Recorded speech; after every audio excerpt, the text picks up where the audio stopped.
Vamos a pasar a otro tema que tiene que ver con el arte, con la cultura, porque hace un par de semanas se desató la polémica por la compra del Museo Gurvich. En el semanario Búsqueda se informó que el Estado, el gobierno, mejor dicho, compraría el museo por 2,8 millones de dólares. Martín Gurvich, el único hijo del artista, había pedido por el patrimonio una cifra en el entorno de 5,5 millones de dólares, que según él era la tasación que le había realizado una rematadora local. La colección comprende 266 piezas. La gran mayoría son pinturas, pero también hay objetos decorativos y esculturas hechas por Gurvich. La semana pasada quisimos hablar con voceros del gobierno para entender un poco más los motivos de esta compra, que incluye el edificio, ¿verdad? Pero nadie quiso hablar. Y aseguran que no harán declaraciones hasta que el Tribunal de lo Contencioso Administrativo, o sea, el TCA, no termine de afinar algunos detalles de la compra. Este fin de semana se vio a la ministra María Julia Muñoz hablando del tema y textuales palabras, dice: gente que es ignorante hay siempre. Esto fue, entre otras cosas, lo que dijo la ministra Muñoz a Radio Monte Carlo desde Punta del Este, y si le parece lo escuchamos. En realidad, cuando se restauró el Solís hubo polémica, porque gente que es ignorante hay siempre, que no entiende cómo se hace el acervo cultural de un país. O sea que cuando se terminó el Sodre también hubo polémica, y hoy lo disfrutan todos los uruguayos, y hoy tenemos turismo, tenemos un ballet que cada vez es mejor, una Osodre que cada vez es mejor, un coro de niños, un coro de jóvenes, y hoy nadie lo cuestiona. Ahora, cuando se terminó, también lo cuestionaron. Hay gente, y sobre todo semanarios que tienen revistas como que uno pensaría que estaban más vinculadas al arte y a la cultura, y realmente nos ha asombrado la poca información de la que gozaron para hacer aseveraciones muy incorrectas. O sea que eso sí entra dentro de las fake news. ¿Por dónde empezar? Fact o fake sería lo primero, ¿no? Sí, Porque lo dijo en chiste y ella estaba sabiendo que estaba haciendo ese cambio para mí. Para mí, no sé qué piensan ustedes. Es una mujer muy informada, por supuesto que sí, estoy segura Para que sí. mí que sí, ¿no viste claro. que puso carita antes y además se frenó 2 segundos antes y quedó como... Es una mujer muy Fact inteligente, news. por favor, claro. Que es... Esa está peor, porque es denigrante, ¿no? Sí, Es una mala claro, palabra. no, es una mala palabra. Como el chiste es hasta peor que usar el usar fake el news, fake news, que igual ¿no? se puede usar noticias falsas ya a esta Sí. altura, o por lo menos decirlo... Pero ponele que se diga, ponele. Espera. Sí. No sé.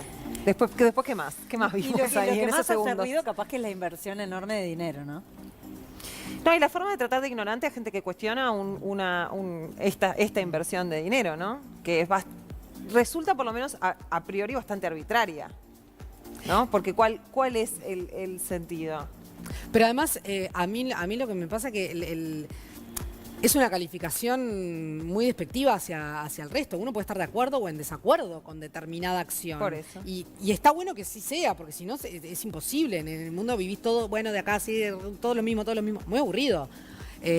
Ahora, descalificar con un calificativo bastante feo, soso, Sí. a un medio de Tratando- prensa...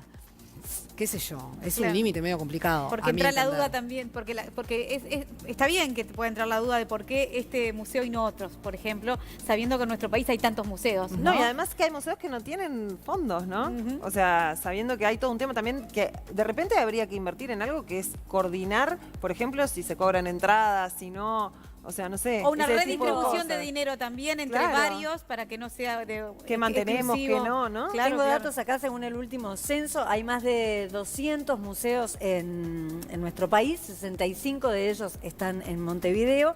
Y bueno, la pregunta un poco circundante si amerita que el Estado haya comprado entonces esta en particular, el Gurvich.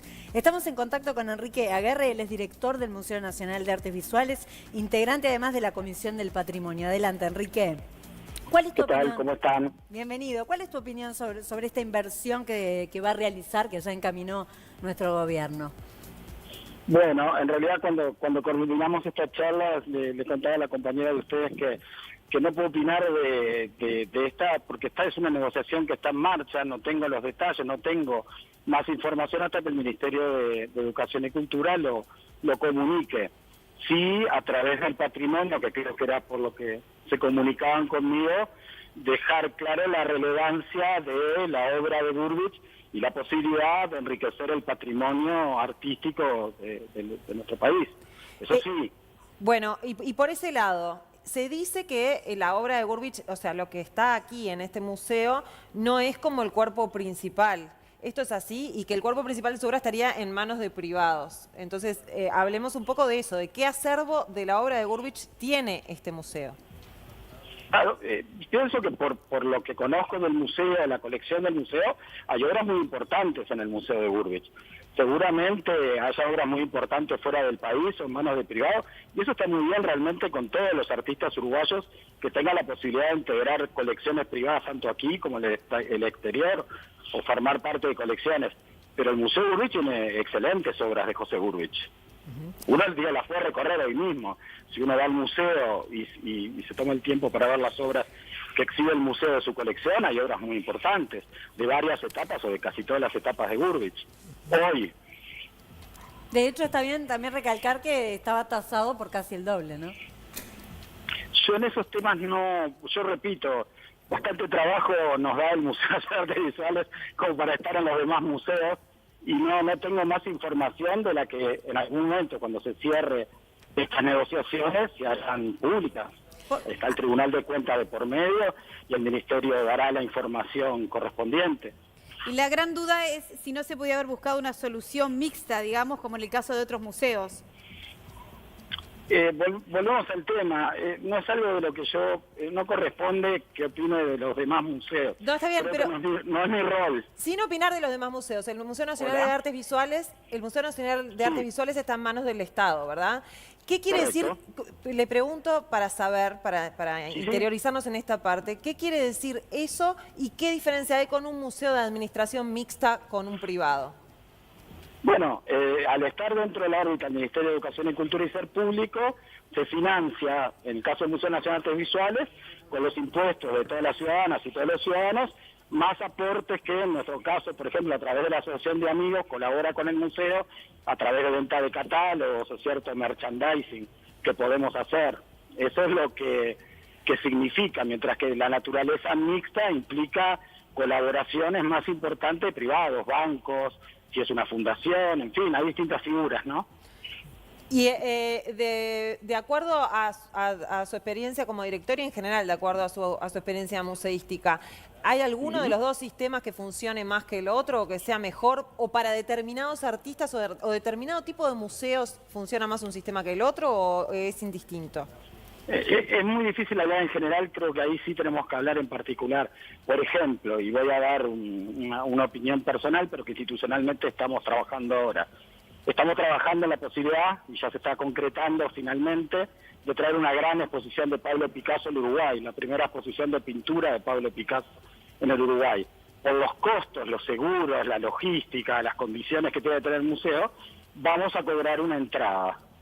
Vamos a tener días de ingreso libre, van a tener ingreso libre los estudiantes, los escolares, los docentes, va a haber una entrada que va a rondar los $7 aproximadamente, y si no fuera por esa entrada no podríamos tener esa exposición en Uruguay. Va a venir gente de otros países, estamos trabajando con el Mintur, con Cancillería, va a ser una oportunidad en varios sentidos como son las grandes exposiciones hoy. En este caso el museo va a pertenecer, va a seguir siendo entrada libre y gratuita, salvo la exposición de Picasso haber que pagar, manteniendo un día a la semana libre y otras oportunidades, algunas visitas guiadas y algunos otros eventos que vamos a hacer. Enrique, va a ser... Esa es una modalidad que tomamos nosotros para lograr traer exposiciones de primer nivel al Uruguay. ¿Va a ser una entrada Quizás haya accesible? otras, pero $7, dijo. unos 200 pesos aproximadamente. Y luego, bueno, como les digo, un día a la semana gratuito, estudiantes gratuitos, docentes gratuitos, jubilados, en fin, damos la posibilidad de nadie se va a quedar sin ver la exposición si quiere verla. Pero para traer ese tipo de exposiciones, como cuando hay un gran concierto musical, una obra de teatro, un evento de esas características, el Estado brinda servicios, el Auditorio del Sobre, el Teatro Solís, en fin, y cobra por los espectáculos que realiza. Yo creo que los museos para determinadas actividades tienen, si bien tienen que asegurar la democratización del ingreso de todos, tienen o pueden eventualmente cobrar una entrada para hacerlo viable. Esa es mi opinión. Como se hace en otras ciudades del mundo. Enrique Aguerre, director del Museo Nacional de Artes Visuales, muchas gracias por estos minutos. Por favor, a ustedes, buenas tardes. Que pase una buena tarde.